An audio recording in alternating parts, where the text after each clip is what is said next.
एक कहावत हमारे बड़े बुजुर्ग अक्सर कहते हैं, समय के साथ अपने आप को और अपने मन को बहुत लचीला बनाकर रखना चाहिए। अगर आप समय के साथ नहीं बदलते हैं तो आप बहुत पीछे रह जाएंगे और हो सकता है आपके होने और नहीं होने का फर्क भी खत्म हो जाए। अगर आप खुद को बदल सकेंगे तो आप लोगों के साथ कदम से कदम मिलाकर आगे बढ़ सकेंगे। समय के साथ खुद को ढालने और बदलने के इसी गुण को लचीलापन भी कहते हैं। लचीला होने का मतलब ये नहीं है कि हमेशा खुद को बदलते रहो। इसका मतलब है कि अपने आप को हर स्थिति के लिए तैयार रखो, क्योंकि आज के इस भागते हुए दौर में अगर आप लचीले नहीं हो पाते हैं तो आने वाले समय में अपने काम में बहुत पीछे रह जाएंगे और आपको बहुत समस्या का सामना करना पड़ेगा। इसलिए कृष्णा ने इंसान की समस्या देखकर, माहौल देखकर खुद को ढालने के लिए कुछ रास्ते बताए हैं। ये रास्ते हमें आगे बढ़ाने में बहुत मदद कर सकते हैं। कृष्ण के बड़े भाई बलराम वैसे तो ज्यादा सवाल जवाब नहीं करते थे और हमेशा अपनी कुश्ती में लगे रहते थे, पर कुछ चीजों को लेकर उनके दिमाग में जब भी सवाल आता था तब वो कृष्ण के पास चले जाते थे। ऐसे ही एक दिन वो कृष्ण के पास गए और कृष्ण से सवाल किया, कान्हा, एक बात बताओ, इंसान के लिए या उसके मन के लिए लचीला होना कितना जरूरी है? लक्ष्य को पाने में ये किस तरह से मदद करता है? और असल में लचीलेपन के या मन को लचीला करने का मतलब क्या होता है? बड़े भाई, मन को लचीला करने का अर्थ यह है कि जब विपत्ति आए तो अपने मन को अलग तरह से काम करने के लिए मजबूर करें और जब सब ठीक रहे तब अलग तरह से। जैसी भी समस्या आए उससे लड़ने को आप तैयार रहें। कोई भी समस्या आए तो आपका शरीर, आपका दिमाग उस ढंग से खुद को बदल दे कि वो आसानी से आगे बढ़ सके। कई बार ऐसा होता है कि इंसान समस्या देखकर डर जाता है और सामने से आई चुनौती से मुकाबला ही नहीं कर पाता है। उसे समस्या देखकर ऐसा लगता है कि इस समस्या को वो पार ही नहीं कर पाएगा। पर इसी समय में जो लोग खुद को बदल लेते हैं तो इसी गुण को हम लचीलापन कहते हैं। किसी के भी जीवन में जब लचीलापन होता है तो वो आसानी से अपने लक्ष्य की तरफ बढ़ पाता है। कई बार लक्ष्य को पाने की दिशा में बहुत सी मुश्किलें आती हैं, बहुत ठोकरें भी लगती हैं। जो लोग लचीले नहीं होते हैं वो इन ठोकरों से हार जाते हैं और लक्ष्य की तरफ कभी बढ़ नहीं पाते हैं और न ही अपने लक्ष्य को पा पाते हैं। इसके बजाय जो लोग अपने जीवन में अपने दिमाग से बड़े लचीले होते हैं वो अपने लक्ष्य के रास्ते में कितनी भी मुश्किल आए पर वो हार नहीं मानते हैं, अपने लक्ष्य से किसी भी कीमत पर दूर नहीं होते हैं और अडिग रहते हैं। मुश्किल आने पर वो लोग पीछे हटने की बजाय अपने आप को मुसीबत के हिसाब से ढालकर उस लक्ष्य को पाने की कोशिश करते रहते हैं। इस गुण वाले लोग हमेशा आगे बढ़ते हैं। और बड़े भाई, जहां तक बात है मन को बहुत लचीला बनाने की, तो सच ये है कि समय के साथ ढलने की कोई खास विधि नहीं है, लेकिन कुछ तरीके अपनाकर आप अपने आप को हर स्थिति में, हर परिस्थिति में ढाल सकते हैं। जैसे कि आप अपने दिमाग को इतना मजबूत बनाइए कि जो कोई भी चुनौतियां या कोई भी अवसर आए तो आप उसके हिसाब से अपना काम कर सकें। कई बार आपको कुछ काम एक दिन पहले करना पड़ सकता है, कई बार कोई काम एक महीने के लिए टल जाता है, तो आप इसके हिसाब से अपने मन को ढाल सकें और उसके हिसाब से काम कर सकें। इसके अलावा आपको हमेशा वर्तमान में रहना है। वर्तमान में रहने से मतलब है कि जो भी इस वक्त हो रहा है उस पर ध्यान लगाइए। आगे क्या होगा क्या नहीं इस बारे में सोचकर समय बर्बाद मत कीजिए। इसके अलावा जब भी आपको ऐसा लगे कि आप किसी परिस्थिति का सामना नहीं कर पा रहे हैं तो अपने आसपास के जो लोग हैं, आपके दोस्त हैं, भाई बहन हैं या जिससे भी आप अच्छे से बात कर सकते हो, जो भी आपके अपने हैं, आप उनसे बात कर सकते हैं कि आपके जीवन में कुछ समस्याएं आ रही हैं, कुछ दिक्कतें आ रही हैं जिनका सामना आप नहीं कर पा रहे हैं। जब आप उन्हें ये सब बताएंगे तो आपको समस्या बताते ही छोटी लगने लगेगी। ये बात करके आप वापस खाली हो जाएंगे और आपको समझ आ जाएगा कि कहां से गलती हो रही है, कहां पर आपको थोड़ा लचीला होने की जरूरत है, उसके अलावा कहां पर आपको थोड़ा कठोर होने की जरूरत है। जब आप मन को मजबूत बनाने की प्रक्रिया में आगे बढ़ते हैं तो खुद का ध्यान रखना सबसे जरूरी है। अपने आप को बेहतर आराम दीजिए, अच्छे से खाना खाइए और अच्छी चीजों में खुद का मन लगा कर रखें। कोई भी नया काम करने से पहले खुद को खुश जरूर रखिए। तो क्या ये सब बातें करके, ये सब तरीके अपनाकर हम अपने मन को हर स्थिति परिस्थिति में डालने के लिए तैयार कर सकते हैं? बिल्कुल। अगर हम ये सब करेंगे तो आराम से हमारा मन हमारे हिसाब से चलेगा। हमारे मन को उसके हिसाब से चलाने के लिए हमें उसे रोज व्यायाम करना होगा, रोज ध्यान लगाना होगा। और जब हम ऐसा करेंगे तो हमारा मन हमारे हिसाब से चलेगा। मन को अपने वश में करना सबसे जरूरी है। किसी भी काम को करने के लिए, चाहे वो मन लचीला बनाना हो या उसे मजबूत बनाना हो या फिर चिंता से मुक्त करना हो, इन सब चीजों के लिए मन को अपने वश में करना होगा। और उसके लिए यही तरीका है कि आप रोज अपने आप का ध्यान रखें, अच्छा खाना खाएं, अच्छे से आराम करें और रोज व्यायाम करें। बलराम अपने छोटे भाई की बात सुनकर काफी उत्साहित थे। हमें भी अपने आप को हर समस्या में ढालने के लिए सब कुछ करना होगा। जब कोरोना आया तब सब लोगों ने कितनी नई चीजें सीखी। पहले टेक्नोलॉजी को लोग नहीं समझते थे, पर कोरोना ने सबको टेक्नोलॉजी के बारे में सिखा दिया। इसलिए हमें हर चीज के लिए तैयार रहना चाहिए और हमेशा कुछ नया सीखते रहना चाहिए। इंसान लचीला होने से न सिर्फ बहुत सारी चुनौतियों का सामना कर सकता है, बल्कि अपने लक्ष्य के प्रति ज्यादा तेजी से आगे बढ़ सकता है। अगर आप चुनौतियों का सामना नहीं कर पाते हैं और माहौल को देखकर खुद को नहीं ढाल पाते हैं, तो आप बहुत सारी चीजों से पीछे रह जाते हैं। और जब आप काम नहीं कर पाते हैं, चुनौतियों का सामना नहीं कर पाते हैं, तो आपके दिमाग में तनाव पैदा होता है, मन में चिंता आती है और अपने आप ही अपने लक्ष्य से पीछे हो जाते हैं। इसलिए कृष्ण ने अपने गीता ज्ञान और अपने जीवन की सभी ज्ञानों में इंसान के लचीले होने के गुण को बेहद जरूरी बताया है।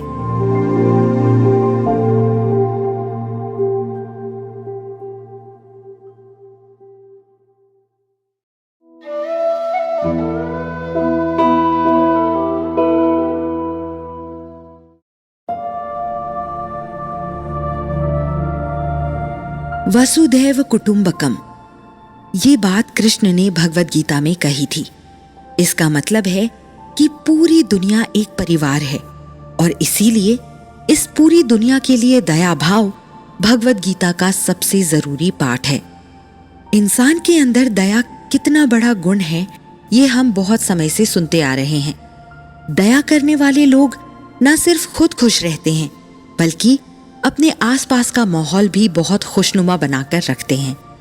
उनका लोगों के साथ बहुत अच्छा संबंध होता है और ऐसा नहीं है कि लोगों को खुश रखने के लिए वो चाटुकारिता जैसी चीजों का इस्तेमाल करते हैं, बल्कि लोगों के प्रति वो बहुत अच्छा और बहुत दया से भरा हुआ भाव रखते हैं। दया किसी के भी जीवन का सबसे जरूरी भाव है, शायद प्रेम से भी कहीं ज्यादा जरूरी। किसी के दुख को देखकर उसकी पीड़ा को महसूस करना इंसान का सबसे बड़ा गुण है। कृष्णा ने बताया है कि कैसे हम दया को अपने जीवन में ला सकते हैं और अपने जीवन को और ज्यादा संपूर्ण बना सकते हैं, क्योंकि जो आदमी दूसरों की तकलीफों को महसूस नहीं करता है, उसके इंसान होने पर कृष्ण जरा संदेह करते हैं। एक बार युधिष्ठिर कृष्ण से इसी दया के बारे में सवाल करते हैं।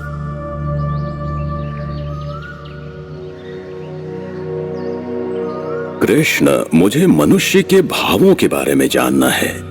और मनुष्य के अंदर कई भाव हैं, लेकिन उसमें से सबसे जरूरी भाव कौन सा है?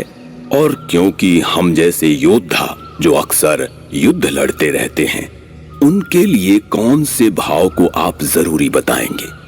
अब क्योंकि युद्ध भी खत्म हो गया है और मुझे नहीं लगता कि आने वाले समय में युद्ध जरूरी हिस्सा रहेगा, ऐसे में दया भावना, किसी को देखकर उसकी पीड़ा को महसूस करना कितना जरूरी भाव है, मुझे इस बारे में बताइए। और ये मेरे जीवन को कैसे बदल सकता है, कैसे और सार्थक बना सकता है, इसे भी समझाइए। इंसान के भीतर सबसे बड़ा और जरूरी भाव है दया। देखो, इंसान तभी इंसान कहलाता है जब वो दूसरों के दुखों में खुद को शामिल कर लेता है। इंसान के अलावा बाकी जानवर भी हैं और पक्षी भी हैं, पर वो दूसरों की तकलीफों को देखकर भी नहीं समझ सकते। सिर्फ इंसान के अंदर ही ये गुण है कि वो दूसरों की पीड़ा को खुद में भी महसूस कर सकता है। इसलिए इंसान को अपने स्वभाव को और भी अच्छा बनाना चाहिए। हालांकि जिसके अंदर ये दया भाव नहीं है, उसे डरने की जरूरत नहीं है। उसे बस ये पता होना चाहिए कि दया बहुत बड़ा गुण है और अपने अंदर पैदा किया जा सकता है। दया भाव को बढ़ाने के लिए सबसे पहले आपको सुनना होगा कि सामने वाला क्या कह रहा है। हम इंसानों की आदत होती है कि लोगों की बातें सुनकर उसके बारे में कुछ भी सोचना कि ये कैसा है, ये क्या कह रहा है। पर दया से भरपूर आदमी कभी भी किसी की बातें सुनकर ये नहीं सोचता कि वह क्या कह रहा है, या फिर क्या सोच रहा है, या फिर ऐसा क्यों कह रहा है, बल्कि उसकी बातें ध्यान से सुनकर समझता है और उसे जो भी तकलीफ है उसे दूर करने की कोशिश करता है। जब हम दूसरों से बात करके उसकी तकलीफें बांटते हैं तो सामने वाले को तो सुख मिलता ही है, आपको भी उसकी तकलीफ कम करने का एक अलग सुख मिलता है। इसके अलावा जब आप दूसरों की बातें सुनते हैं तो आपको उसके नजरिए के बारे में भी पता चलता है, और आप ये जानते हैं कि सिर्फ नजरिया एक नहीं है, बल्कि दुनिया में कई तरह के नजरिए हैं। जो आपको गलत लग रहा है, हो सकता है कि वो सामने वाले के लिए सही है। कभी भी सामने वाले को देखकर, सुनकर, उसकी बातों को बिना समझे उसे देखकर मुंह बनाना या अजीब तरह का भाव देना सही नहीं होता है। और ये आपको एक बुरा इंसान तो बनाता ही है, बल्कि सामने वाले इंसान के मन में भी बहुत बुरे ख्याल आते हैं। उसे लगता है कि वो शायद कुछ गलत कर रहा है, जबकि वो उस समय इतनी तकलीफ में होता है कि वो सिर्फ चाहता है कि आप उसकी बात सुन लें। ऐसे में आपकी जिम्मेदारी है कि आप उसकी बात सुनें और उसकी मदद करें। इसके अलावा अगर आप दया को और अपने भीतर बढ़ाना चाहते हैं और आपको ऐसा लगता है कि शायद वो भाव आपके भीतर नहीं है, तो आप शुरुआत इस तरह से कर सकते हैं कि किसी भी अनजान आदमी को देख के, कोई भी जो सड़क पर बैठा है या कुछ सामान दे रहा है, उसे देखकर हल्की सी मुस्कुराहट दें। जब उसकी तरफ आप मुस्कुराएंगे तो उसे भी अच्छा लगेगा और आपको भी। इसके बाद आप छोटे छोटे अच्छे शब्द उससे कह सकते हैं कि कोई इंसान आज कितना अच्छा लग रहा है। अगर किसी को कोई चीज की जरूरत है तो उस समय उसकी मदद करके आप खुद भी अच्छा महसूस कर सकते हैं और सामने वाले को भी अच्छा महसूस करा सकते हैं।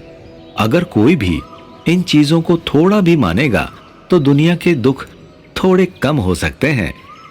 तो क्या कान्हा हमें हर किसी की मदद कर देनी चाहिए?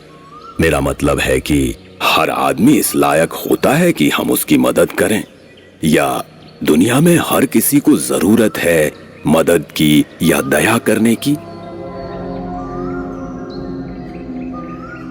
आप जो सवाल कर रहे हैं वो 100% सही है।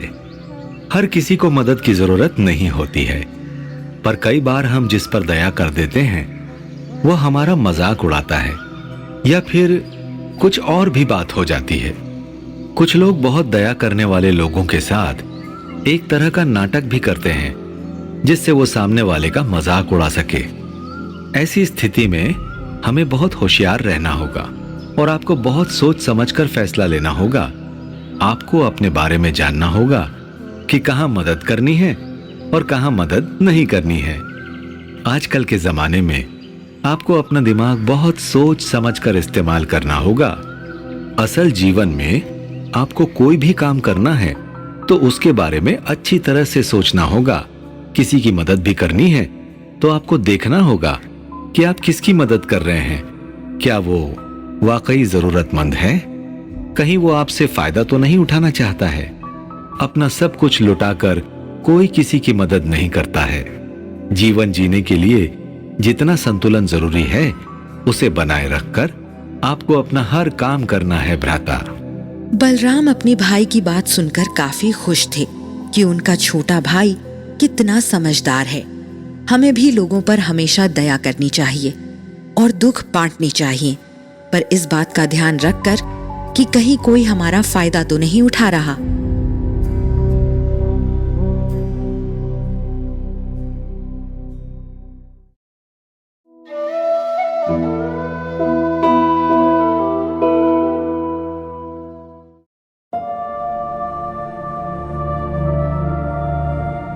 आजकल की इतने भाग दौड़ भरी प्रतियोगिता भरी जिंदगी में संतुलन और सामंजस्य होना बहुत ही कठिन होता है। संतुलन माने बैलेंस और सामंजस्य माने हार्मनी। इन दोनों चीजों को मिलाने से जिंदगी ठीक हो सकती है, सब चीजें बेहतर हो सकती हैं। संतुलन और सामंजस्य होने से आपकी जिंदगी में तनाव ना के बराबर होगा। रिश्ते नाते बेहतर ढंग से आप निभा सकेंगे और जीवन को बेहतर तरीके से जी सकेंगे। दिमाग में जो बेवजह काम का बोझ होता है ना, वो भी बेहतर ढंग से खत्म हो जाएगा अगर आप संतुलन बनाकर रखेंगे कि कब क्या काम करना है, कब आराम करना है और कब कहाँ जाना है। बाकी समय में क्या करना है, इसकी ज्यादा समस्या जीवन में बचेगी नहीं। श्री कृष्ण ने इस बारे में अपने ज्ञान में बेहतर तरीके से बताया। उनके भक्त ने एक दिन उनसे सवाल किया। वो बेहद निराश और थका हुआ लग रहा था। कृष्ण, मैं अपने जीवन में सारे काम बेहतर ढंग से करता आया हूं। मुझे कभी कोई ऐसी समस्या नहीं आई और न जाने क्यों जैसे जैसे मेरी जिंदगी आगे बढ़ रही है, मेरी उम्र बढ़ रही है, समय बढ़ रहा है, मुझे ऐसा लग रहा है कि मैं भी पिछड़ता जा रहा हूं। मेरे जीवन में संतुलन नहीं आ पा रहा है। मैं लोगों के बीच सामंजस्य नहीं बिठा पा रहा हूं। कुछ और करना चाहता हूं, कुछ और हो जाता है। आजकल कोई काम करना होता है तो वो भी ढंग से नहीं कर पाता और फिर वो न जाने कितने दिनों के लिए टल जाता है। मुझे सच में समझ में नहीं आ रहा है कि मैं अपने जीवन में, घर में, काम के बीच में और अपने व्यक्तिगत कामों के बीच में कैसे संतुलन बनाऊं। मुझे इस बारे में रास्ता दिखाइए कान्हा। देखो, इतनी तेज चल रही है जिंदगी कि ऐसे माहौल में ऐसे थकना, हार मानना और संतुलन ना बना पाना बहुत सामान्य बात है। ये सबके साथ होता है, पर यह सब कुछ ठीक भी किया जा सकता है। अगर तुम उस संतुलन को रोज टालते रहोगे, लोगों के बीच सामंजस्य नहीं बिठा पाओगे, तो तुम अपना काम भी नहीं कर पाओगे। इतना ही नहीं, इस वजह से न तुम घर में खुश रहोगे और न काम करने की जगह में और न ही अपने मन में। इसलिए अगर तुम्हें अपने जीवन में सुख, शांति और समृद्धि चाहिए तो जरूरी है कि तुम अपने संतुलन और सामंजस्य को बना कर रखो, चाहे वो घर के भीतर हो या बाहर हो। इसके लिए तुम्हें स्वयं की दिनचर्या और इसके कुछ नियम जानने होंगे। मैं तुम्हें इसके बारे में बता सकता हूँ। बिल्कुल कान्हा, आप मुझे वो नियम और विधि बताइए, क्योंकि मैं वाकई अपनी जिंदगी को बेहतर बनाना चाहता हूँ। उन नियमों के बिना मुझे नहीं लगता कि मैं कुछ भी कर पाऊंगा। देखो, सबसे पहले जरूरी है कि तुम अपनी जिंदगी में अपनी रोज की दिनचर्या का एक नियम बनाओ। कब उठना है, कब सोना है, कब क्या करना है। जब तुम दिनचर्या का एक नियम बना दोगे तो तुम्हारे पास रोज का एक काम करने का तरीका होगा कि कब कितने बजे क्या करना है। और इससे भी जरूरी यह है कि सबसे पहले तुम खुद का ख्याल रखना शुरू करो, क्योंकि जिंदगी में कुछ भी करने के लिए सबसे पहले खुद की सेहत का ख्याल रखना सबसे जरूरी है। अगर आप खुद स्वस्थ रहोगे तो आप बाकी चीजें भी संतुलित कर सकते हो, उसमें सामंजस्य बढ़ा सकते हो। अगर आपका शरीर मन ठीक नहीं है, आप बहुत भावुक महसूस करते हैं, तो आप जल्दी से चीजों का संतुलन नहीं बना पाएंगे। इसलिए सबसे पहले खुद का ख्याल रखना शुरू कीजिए। जब आप खुद का ख्याल रखना शुरू कर देंगे, अच्छे से खाना खाएंगे, रोज व्यायाम करेंगे और बेहतर आराम करेंगे, तो अपने आप ही आपके जीवन में एक किस्म का संतुलन आ जाएगा। आप बेवजह आलस महसूस नहीं करेंगे और आप समय को बर्बाद भी नहीं करेंगे। अपने आसपास के लोगों को भी आप खुश रखने की कोशिश करेंगे। उसके अलावा जो चीज आपके जीवन में संतुलन बना सकती है वो है समय का अच्छे से उपयोग करना। जो लोग समय को बांट कर रखते हैं कि किस समय क्या करना है, समय को अच्छे से प्रबंधन करके रखते हैं कि उन्हें कितने बजे क्या करना है, वो लोग ज्यादा अच्छे से संतुलन बिठाते हैं, बजाय उनके जो अपने मन से काम को करते हैं और उनको समय का कोई पता नहीं होता है। इसलिए सबसे पहले ये निश्चित कीजिए कि कब क्या करना है, कौन सा काम ज्यादा जरूरी है जो कि पहले करना है, और कौन सा काम है जिसे नहीं करने से भी चल सकता है। अब इस तरह से करके आपने अपने जीवन में कुछ चीजों से सामंजस्य बैठा लिया है। पर कोई भी चीज एक दिन में पूरी नहीं होती है। जब आप 1 महीना 2 महीना इन चीजों का अभ्यास करेंगे, तब आप ये महसूस करेंगे कि धीरे धीरे आपके जीवन में संतुलन आ रहा है। संतुलन इतना आसान नहीं है, लेकिन अभ्यास करने से आप इसे पा सकते हैं।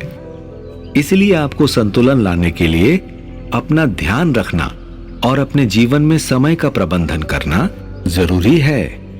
इसके अलावा जब भी आप अपने ऊपर कोई काम करें या कोई भी नई चीज शुरू करें, तो ध्यान रखें कि आपके आसपास ऐसे लोग हों जो आपको प्रोत्साहित करें, जो हर काम करने के लिए उत्साहित हों, न कि ऐसे लोग जो हर बात पर नुक्स निकालें और आपसे कहें कि आपसे तो होगा ही नहीं।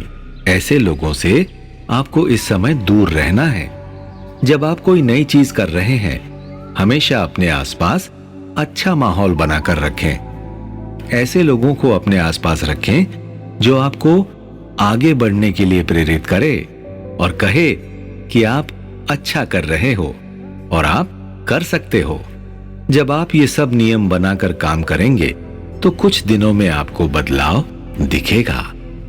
श्री कृष्ण का भक्त उनकी बात सुनकर समझ गया था कि अब उसे क्या करना है। हमें भी जीवन में सामंजस्य और संतुलन लाने के लिए इन सभी नियमों को मानना चाहिए। अगर आप ऐसा नियम से करेंगे तो शायद आपको बड़ा बदलाव अपने जीवन में महसूस होगा।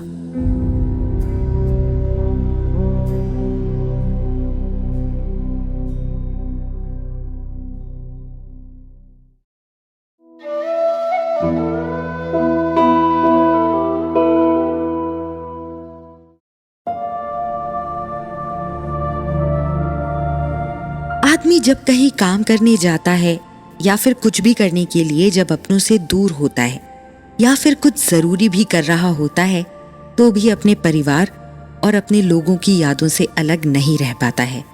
ये लगाव या मोह एक समय के बाद उस इंसान का खुद ही दुश्मन बन जाता है और इस बात का हमें पता भी नहीं चलता है। कृष्ण और उनके कुछ शिष्य जो आगे चलकर युद्ध में जाने वाले थे और आगे पढ़ाई के लिए जाने वाले थे, वो सब आपस में बात कर रहे थे। उन सभी शिष्यों को चिंता हो रही थी कि अगर वो युद्ध में जाएंगे तो कैसे मुकाबला करेंगे, क्योंकि यहाँ पर उनका परिवार है और उन्हें अपने परिवार की बहुत याद आएगी। इसके अलावा वो सब कुछ जो हमारे घर में है, उसे एक साथ छोड़ना भी बहुत कठिन है। उसमें से एक शिष्य ने कृष्ण से कहा, कान्हा, कैसे हम अपने मोह पर विजय पा सकते हैं? हमें अपने परिवार से बहुत लगाव है और उसकी वजह से हम युद्ध में शायद अच्छे से लड़ाई नहीं कर पाएंगे। हमें रास्ता दिखाइए कि हम कैसे इस मामले को समझ सकते हैं और मोह पर विजय पा सकते हैं। कृष्ण ने उन सब लोगों को मुस्कुराकर देखा। सबके चेहरे पर अपने परिवार से अलग होने के दुख की और चिंता की लकीरें खिंची थीं। कृष्ण ने उन्हें इस बारे में समझाकर कहा, मोह एक बहुत बड़ी समस्या है जिंदगी में आगे न बढ़ पाने के लिए। कई बार मां का हद से ज्यादा अपने बच्चे के प्रति मोह उसका जीवन बर्बाद कर देता है।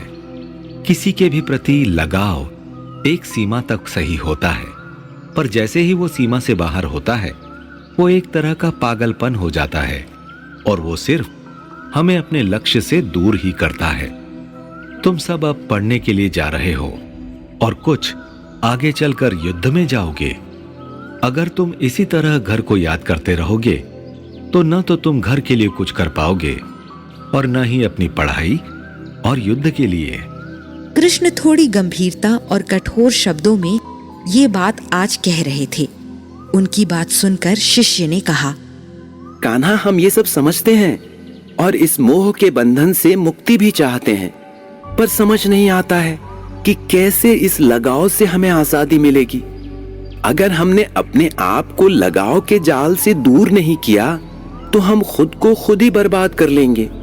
मोह से बचने के लिए हमें क्या तरीके अपनाने चाहिए? सबसे पहले ये सोचो कि जब माँ बाप को तुम याद कर रहे हो, अगर उन्हें यह पता चलेगा कि उन्हें याद करते हुए तुमने अपना काम बिगाड़ लिया है, तो क्या वो इस बात से खुश होंगे? इसलिए जिन्हें तुम याद कर रहे हो उनके बारे में सोचो कि उन्हें कैसा महसूस होगा। इसके अलावा एक बात जो बड़े बुजुर्ग हमेशा कहते हैं वो ये कि इस दुनिया में आप कुछ लेकर नहीं आए थे और कोई भी आपका नातेदार नहीं है। जिनके लगाव को लेकर तुम अपना जीवन खराब कर रहे हो वो तो असल में आपके जीवन में एक दिन कुछ भी नहीं होंगे। जो आप कह रहे हैं, अगर हम वैसा करने लगेंगे तो हमारे माँ पिता को लगेगा कि हमें उनकी परवाह ही नहीं है। हमें ऐसा तरीका जानना है जिससे हम लगाव से मुक्ति भी पालें और हमारे परिवार के लोगों को भी बुरा महसूस ना हो। इस बारे में कोई रास्ता दिखाइए। बहुत अच्छा सवाल किया है तुमने। इसके लिए सबसे पहले ये स्वीकार करो कि तुम इस दुनिया में अकेले ही रहने वाले हो और जिनसे तुम्हें लगाव होना चाहिए वो सिर्फ तुम्हारे माँ बाप हैं, पर वो भी सिर्फ एक जरिया हैं तुम्हें इस दुनिया में लाने का। उनसे लगाव रखना है पर अपना काम बिगाड़ कर नहीं। इसके बाद अपने भावों को देखो कि कहीं तुम्हें किस समय और क्यों किसी की याद आती है या फिर वो लगाव क्यों महसूस होता है। हर लगाव के पीछे एक वजह होती है। जब तुम्हें वो वजह पता चल जाएगी तो अपने आप पर तुम इस लगाव को सामान्य कर लोगे। सबसे पहले इस बात को समझना होगा कि किसी को याद करना बुरा नहीं है, पर जरूरत से ज्यादा याद करना खतरनाक है। इसके बाद तुम्हें अपने मन को काबू में करना सीखना होगा। दुनिया के किसी भी काम को करने के लिए मन का काबू में होना सबसे जरूरी है। अपने परिवार या प्रेमी के प्रति बहुत ज्यादा सोचने की भी जरूरत नहीं है, क्योंकि जो सच में आपका है वो हमेशा आपका ही रहेगा। उसके बारे में सोचकर समय बर्बाद करने की जरूरत नहीं है। दूसरा तरीका है कि आप अपने लोगों के प्रति जो भी उम्मीदें हैं उन्हें खत्म करें। जब भी हम किसी से उम्मीद करते हैं तो हमें उससे जुड़ी हुई बातें भी याद आती हैं। उसका लगाव भी इसीलिए महसूस होता है। जब किसी से कोई उम्मीद ही नहीं होगी तो लगाव भी ज्यादा नहीं होगा। मोह या लगाव से मुक्त होने का मतलब ये नहीं है कि आप निर्दयी या निर्मोही हो जाएं। इसका मतलब है कि जितनी जरूरत उतना ही लगाव रखें। ये सब करते हुए आपको रोज ध्यान करना नहीं भूलना है। रोज ध्यान करने से आप अपना ख्याल अच्छे से रख पाएंगे और बेमतलब के मोह से मुक्ति पा जाएंगे। मैं जो भी कह रहा हूं ये इतना आसान नहीं है, पर रोज अभ्यास करने से और अपने ऊपर अच्छे से ध्यान देने से तुम जरूर मोह के बंधन से मुक्ति पा सकते हो। कृष्णा की बातें उन शिष्यों को काफी हद तक समझ आ गई थी। उन्होंने एक दूसरे को मुस्कुरा कर देखा, मानो अब वो आगे के जीवन के लिए तैयार हो गए हैं। हमें आज के समय में भी इन बंधनों से दूर रहना चाहिए, क्योंकि ये बंधन और यादें हमारा बहुत समय खराब करती हैं और काम करने के समय भी हम कई बार मोह के बंधन में रहते हैं और कुछ कर नहीं पाते। रोज योग और प्राणायाम करने से इन सब बंधनों से आजादी मिल सकती है।